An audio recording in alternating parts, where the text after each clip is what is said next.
Well, it's a big day for us. The iPhones are finally here with me. I've started using the iPhone 14 series and soon, or actually might have actually published the video on the channel. So we have unboxed all the iPhone 14 models, the iPhone 14 Pro, Pro Max, and the unboxing videos are either already live or will be live shortly on both Hindi and English news channel. And that's not it.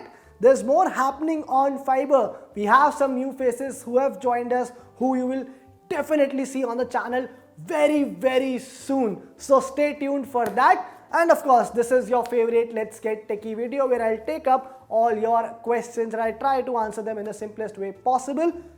So if in case you have any questions, just go to the comment section, put in that question, I'll take them up in next week's video. Now let's start today's video. By the way, this week I haven't got too many questions on the English channel for some reason and I'm not particularly happy about it. So guys, it's time to be more active on the English channel because we will also be, I promise you will see more videos on the English channel. So now you need to start asking more questions too. Anyway, the first question I have is from Vishal Giri. He's saying that there is very little difference between iPhone 13 and 14, but there will be huge price difference in sales. So iPhone 13 will be the best phone to pick this year. Absolutely agree with you, Vishal. Ever since the new phone has launched, I've been telling everyone, all of you, be on our English Hindi channel and anyone else who has around me also inquired about the phones, that iPhone 13 is the phone to go this year. Actually, there is very little, a difference between the two phones. The iPhone 14 has the same design, same hardware. In fact, the chipset is also the same this year. Just that there is a minor difference in the camera. And by the way, Abhik, our boy Abhik is doing a quick comparison video between these two phones. So that is where you will get a better idea about which phone you should choose. But my pick will definitely be iPhone 13 because now it's of course priceless. We are hearing that you can grab it for at least for around 50,000 rupees during one of these upcoming Flipkart and Amazon sales. So at that price, it's going to be an absolute steal. So do keep your eye on the iPhone 13.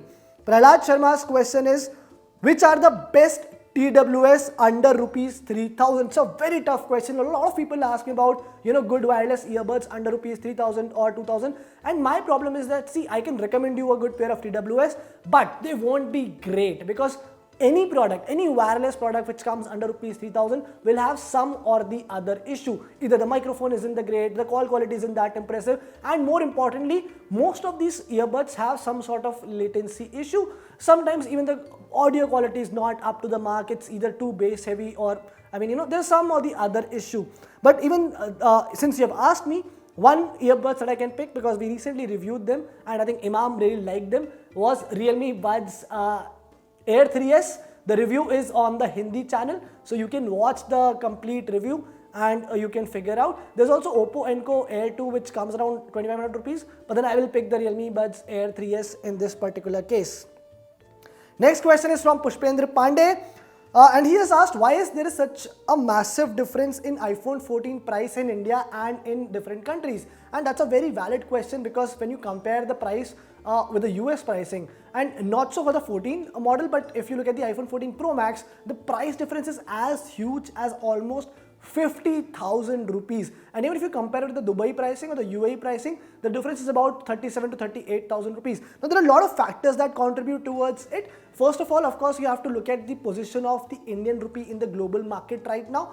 It's almost hovering around rupees 80 is what $1 is. And Apple always keeps some sort of margin so that it can absorb the losses, and that's why the prices are slightly higher than the US market. The second thing that you have to factor in is that the GST has gone up in India in the last 2 years. So right now they charge 18% GST on smartphones, which has definitely increased the pricing on phones. Also the custom duty was increased a few years ago to 20%. So that's also where a lot of companies are struggling. So these factors eventually contribute to a higher price of iPhones in India in general. But hopefully once Apple starts producing them completely in India, we might see a price cut.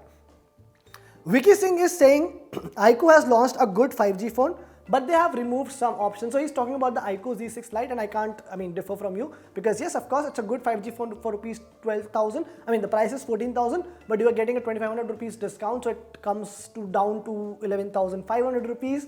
And yes, of course, at that price, you will have to make some sacrifices. you'll have to cut down on a few things. In this case, there are only 2 cameras at the back, out of which one is absolutely useless. Even though this is a 5G phone, it only supports 2 5G bands, which is an issue. There is no secondary microphone. Also, there is no charger in the box. In my memory, this is the first phone priced at rupees 12,000 which is not giving you a charger. Good thing is that iQOO is offering a adapter for just rupees 400, which is not that much, but then I believe that at this price point you should definitely include the charger in the box. Anyway guys, these were the questions for this week. As I told you guys, I want to see more questions on English channel. It's my promise that we'll also be more active on this channel. So do put in your questions, do give us all the love, and do give the same love to anyone else you see on this channel. Thank you for watching.